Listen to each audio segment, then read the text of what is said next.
Hello everyone, and welcome to the second night of Creepypasta. Tonight's story will be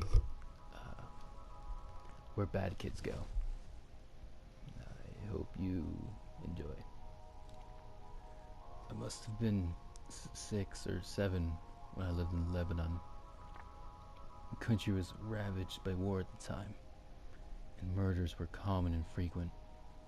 I remember during a particularly vicious era when the bombings rarely stopped.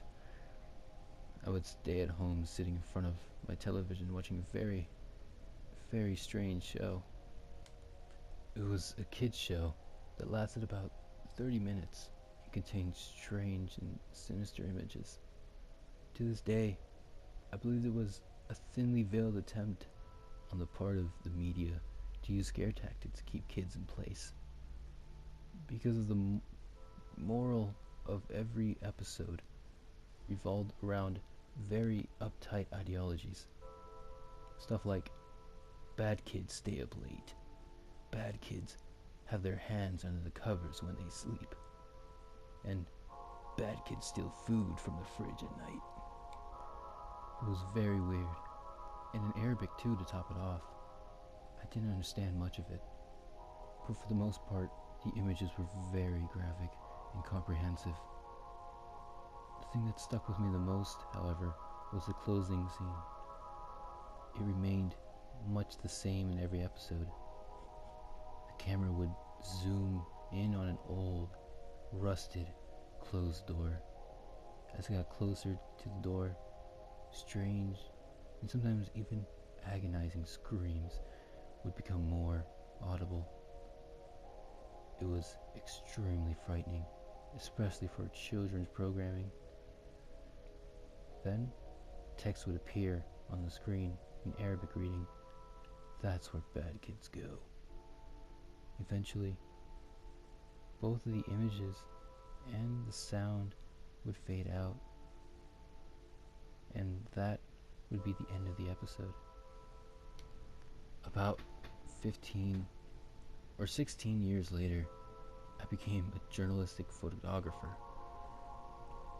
That show had been in my mind all my life, popping up in my thoughts sporadically.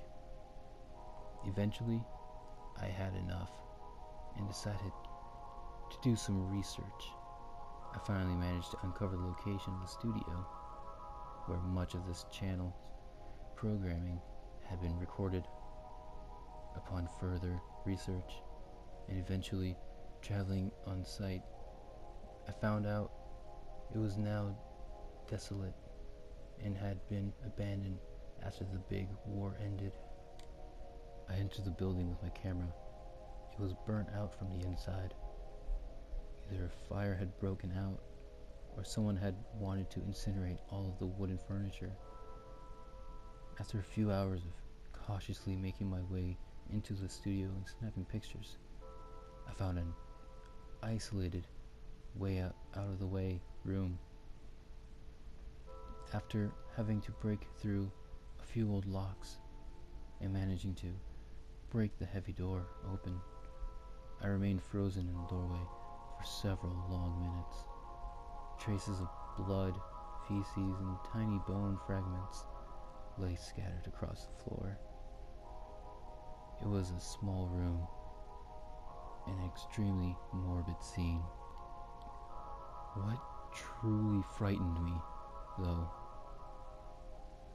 what made me turn away and never want to come back, was a bolted, caged microphone hanging from the ceiling in the middle of the room.